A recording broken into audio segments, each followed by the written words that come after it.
Vocês já pararam para pensar por que a Sony quer tanto fazer um live service? Por que uma empresa com IPs consagradíssimas, e aí estamos falando de God of War, The Last of Us, Uncharted, Ghost of Tsushima, Horizon e várias outras também, por que uma empresa que tem essas IPs precisa tanto fazer um jogo de serviço? Que, convenhamos, nunca foi o forte dela. É sobre isso que eu quero conversar com vocês nesse vídeo. Fala pessoal, tudo bem com vocês? Aqui é o Igor e pessoal, eu queria bater um pouquinho esse papo com vocês sobre jogos live service e jogos single player.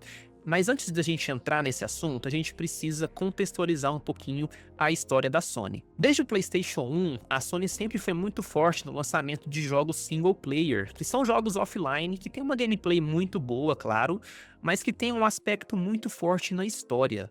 São narrativas realmente cinematográficas e que na maioria das vezes são muito bem construídas. Eu acho que o principal exemplo que a gente tem hoje é justamente a série The Last of Us, que originalmente é um jogo, The Last of Us e The Last of Us Parte 2, e que recentemente ganhou uma adaptação de série na HBO. Goste você ou não, isso é um assunto para outro vídeo, mas é uma franquia, né, tão bem construída, com uma narrativa tão interessante e, claro, com uma gameplay sensacional, que acabou sendo adaptada para outra mídia. E ela não é só a única, né? A gente também tem a franquia de Uncharted, que ganhou um filme, que inclusive tem o Tom Holland como protagonista.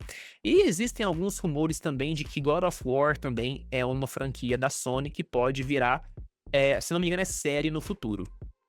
E por 30 anos é isso que funciona na Sony, né? Jogos ali single player com uma gameplay divertida, uma narrativa bem interessante e que sempre vendeu muito bem, né? Sempre funcionou muito bem nesse formato. Inclusive, desde o PlayStation 1 tem muita gente que compra os consoles da Sony justamente por essa questão da exclusividade, né? Então, muitas pessoas compraram o PlayStation 4 para jogar The Last of Us ou para jogar o novo God of War. Muitas pessoas compraram o PlayStation 3 para jogar Uncharted, o God of War também. Então, isso sempre deu muito certo e sempre rendeu, claro, financeiramente para a empresa e também rendeu como questão de relevância, né? Quando a gente falava de PlayStation, a gente logo remetia a Kratos, a Joel, a Ellie, a Nathan Drake, por exemplo. Então, é uma coisa que sempre deu muito certo para a Sony e agora eles estão querendo desprender um pouquinho lançamentos de live service, mas a que custo que isso pode gerar para a Sony, né? E a Sony sempre vendeu muito bem seus jogos, ao mesmo tempo em que outros jogos live service eram lançados. Os principais jogos live service que a gente tem hoje são Fortnite, Valorant, Call of Duty Warzone, League of Legends e tem vários outros também que seguem fazendo muito sucesso até os dias atuais. Então, para que deixar de lado uma fórmula que dá certo historicamente para a empresa e apostar cada vez mais em live service? Bom, a resposta, como sempre, é fazer dinheiro. Tudo sempre se resume a isso, né?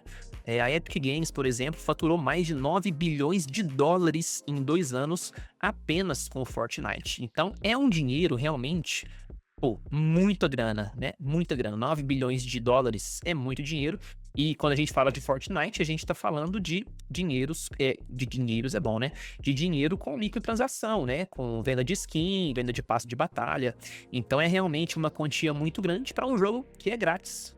Mas o principal ponto é que a Sony não consegue fazer live service. E tudo bem, isso não é um problema, né? Cada empresa ali tem uma área de atuação em que ela vai melhor, não tem problema ela não saber fazer live service. E eu, sinceramente, acho que ela nem deveria tentar aprender a fazer live service. Uma coisa é você lançar ali 2 jogos, um jogo live service a cada 2, 3 anos. Isso aí tudo bem, né? Agora, querer emplacar jogos live service em franquias que historicamente são feitas para serem jogos single player é um problema. E tem outro ponto, a maioria dos donos de PlayStation, eles não querem jogos live service, né? Os jogos live service, pessoal, eles já entraram numa saturação, é um mercado que já está saturado, as pessoas querem ver mais narrativas novas, experiências novas e jogos novos com experiências, como é que eu posso dizer, experiências únicas de single player mesmo, né? Ninguém quer ficar farmando coisa em jogo online, ninguém quer ficar pagando por microtransação, pagando por skin o tempo todo. Para isso, as pessoas que já jogam live service, elas vão continuar jogando live service. Uma pessoa que joga Fortnite, ela vai continuar jogando Fortnite. Um cara que joga Call of Duty Warzone vai continuar jogando Call of Duty Warzone. Então não tem por que a Sony tentar entrar nesse mercado agora, principalmente com jogos pagos. A gente vai já entrar um pouquinho mais nesse detalhe. Então, eu acho que não faz muito sentido a Sony querer investir no mercado em que ela não é tão boa assim. Mas, de qualquer forma, a empresa parece não estar muito preocupada com o barulho dos fãs a respeito disso. E, cara, a gente nem precisa ir muito longe para lembrar do Concorde. E para quem não se lembra do que é o Concorde ou nunca ouviu falar nisso, no ano passado a Sony tentou lançar um jogo que é um Hero Shooter. Um Hero Shooter é um jogo parecido com Overwatch, por exemplo, e o Marvel Rivals, né? O Marvel Rivals hoje é o principal Hero Shooter do mercado. Mas, cara, o Concorde era um jogo completamente genérico e sem personalidade. Os personagens eram muito feios, né? A gameplay era terrível. E o jogo ele acabou fechando os servidores depois de 2 semanas no ar. 14 dias no ar. E a empresa, claro, ela não divulgou quanto foi investido para fazer esse jogo, mas algumas fontes aí da indústria de videogame falam que foram desembolsados aí praticamente 200 bilhões de dólares e um time com mais de 150 pessoas. E isso aqui é um spoiler, esse não vai ser o único flop da Sony em jogos live service, a gente vai ter outros ainda, porque a empresa ela tem tentado desde o início dessa geração lançar jogos live service. Eu vou trazer uma listinha para vocês de jogos que já foram cancelados e jogos que ainda vão sair que tem esse formato.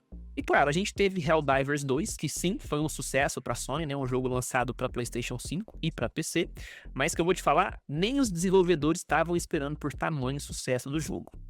Mas a principal questão é que não basta só você lançar um jogo live service, você colocar ele no mercado e pronto, acabou.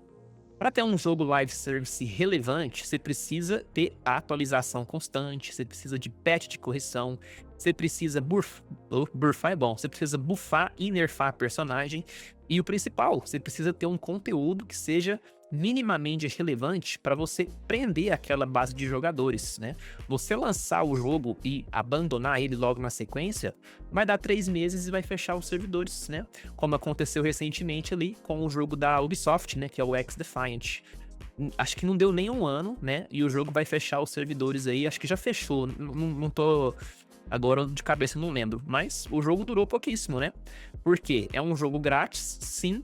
Mas a base de jogadores, por exemplo, de Call of Duty, que tem um conteúdo mais relevante do que X-Defiant e que tem uma gameplay melhor, faz a pessoa ficar realmente presa naquela franquia. Então, por que uma pessoa jogaria Concorde, que custava R$200 no lançamento, se ela pode jogar Overwatch 2 e Marvel Rivals de graça? Os dois jogos são de graça, que tem personagens carismáticos, né? Principalmente o jogo da Marvel, e que tem um conteúdo interessante para quem tá jogando. Manter um jogo live service de pé custa caro, né? Como eu disse, você gasta muito dinheiro e, principalmente, você gasta equipe, você gasta mão de obra que poderia muito bem estar sendo destinada a jogos single player, né?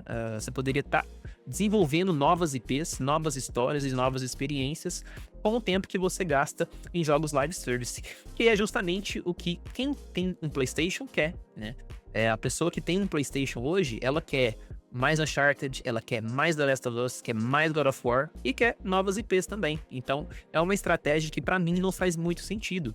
Deixa o live service com quem já tem história no live service, quem já sabe produzir um jogo como esse, e foca no que você sabe fazer de melhor, que é justamente os jogos single player.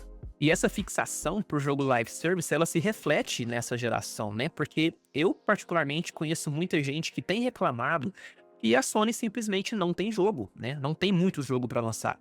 Em 2025, por exemplo, a gente vai ter aí agora o Death Stranding, que nem é mais uma IP da Sony, né? E a gente tem também Ghost of Yotei. E acabou. E quando você olha, por exemplo, para uma Microsoft, que, tá lançando jogo atrás de jogo nesse ano, né? Já lançou Oblivion, a gente teve agora o lançamento de Doom The Dark Ages, a gente teve a Valve, aí goste você ou não do jogo, é uma outra questão, tá? O que eu tô tentando falar aqui é que a empresa Microsoft, ela tem jogos para lançar nesse ano, enquanto a Sony tem poucos jogos, né? A gente tem sim, né, jogos da geração atual da Sony, mas eu acho que realmente a gente poderia ter mais. E bom, para vocês terem noção de como a Sony tem tentado emplacar um jogo live service, vou falar uma listinha para vocês aqui de jogos que foram cancelados recentemente pela Sony que estavam previstos para ser live service. Bom, a Sony já cancelou um live service de God of War da Bluepoint, que é a mesma empresa que desenvolveu o remake de Demon's Souls. A Sony também cancelou um jogo de ficção científica da Band Studio, que é a desenvolvedora de Days Gone. Cancelou também um jogo de serviço do Homem-Aranha, da Insomniac Games, que além do Spider-Man também faz Ratchet & Clank também, né? Ela cancelou também um jogo de serviço da Deviation e cancelou o modo facções de The Last of Us, que na minha opinião, dessa lista que eu falei pra vocês, é o único que tinha uma chance mínima ali de fazer sucesso. Eu acho que seria sim um jogo interessante, mas ele foi cancelado. Pra mim é uma pena, mas tudo bem, né? Com esse cancelamento, eles estão focados aí no lançamento de Intergalactic, que eu, particularmente, tô bem ansioso pra ver novas informações sobre o game. Mas pra vocês verem, né? São muitos jogos de serviço cancelados por empresas, por desenvolvedoras que são muito boas, né? A gente teve Band Studio, Days Gone. Todo mundo pede por um Days Gone 2, porque é realmente um jogo muito bom. Então, foram anos de desenvolvimento por um jogo de ficção científica pela desenvolvedora, que simplesmente foi cancelado. Então, eu não sei quando esse jogo começou a ser desenvolvido, tá? Mas assim, não foi menos que 2 anos. Então 2 anos, a Band Studio poderia muito bem estar focada numa continuação de Days Gone, por exemplo, ou se não em uma nova IP de jogos single player, que seria muito interessante, e é justamente o que o fã de PlayStation quer. E isso, pessoal, eu falei só de alguns jogos que foram cancelados. A gente ainda tem uma lista, eu vou até deixar a lista aí no fundo para vocês darem uma olhada. A gente tem vários jogos com TBD, que é a serem definidos. São jogos live service que ainda não ganharam uma data de lançamento. A gente tem, por exemplo, o live service de Horizon, né, que ainda não tem data para ser lançado. E a gente tem o Marathon da Band, né, que é a empresa responsável por Destiny 2, Destiny 1 e Destiny 2. Esse sim tá confirmado para sair em setembro. E sim, ele vai ser pago, né, ele vai ter full price, que a gente fala, né. Então é outro jogo pra gente ficar de olho, porque eu não sei. Destiny é uma franquia que faz muito sucesso, né. A gente sabe que tem conteúdo relevante. Mas o fato dele ser pago, o Marathon, eu não sei. Eu tenho minhas dúvidas se ele vai performar tão bem. Até porque a gente tem novo Call of Duty esse ano, se não me engano, né? A gente tem a volta do Battlefield. Então, é uma concorrência pesada. Uma concorrência pesada, principalmente com o Call of Duty no Game Pass. Então é isso, pessoal. Essa é a minha opinião sobre os jogos de serviço da Sony, né? Que a Sony tem tentado emplacar. E que, querendo ou não, né? Quando você coloca estúdios de renome, estúdios que são muito fortes na construção de jogos single player, realmente, né? E você cancela tudo na sequência, realmente a gente fica com menos jogos, né? A Sony cancelou aí uns 5, 6 jogos live service. E que, imagina, 5 ou 6 estúdios que poderiam estar trabalhando em novas IPs ou em continuações de franquias que a gente gosta tanto, né? Então, o motivo da gente não ter muito jogo da Sony nesse ano, né, principalmente, e nos próximos anos também, a gente não vai ter tantos lançamentos assim, é justamente a tentativa da Sony emplacar um jogo live service, tá bom? Mas e vocês, o que vocês acham sobre esse assunto? Vocês querem ver jogos live service da Sony? Vocês acham que tem chance de dar certo? Eu tenho minhas dúvidas, como eu disse, mas vamos aguardar aí os novos capítulos, tá certo? Vou ficando por aqui, obrigado a todo mundo que assistiu o vídeo. E se você gostou do vídeo, deixa o like, compartilha aí com quem você acha que pode se interessar pelo conteúdo, beleza? Vou ficando por aqui, obrigado, valeu, até mais.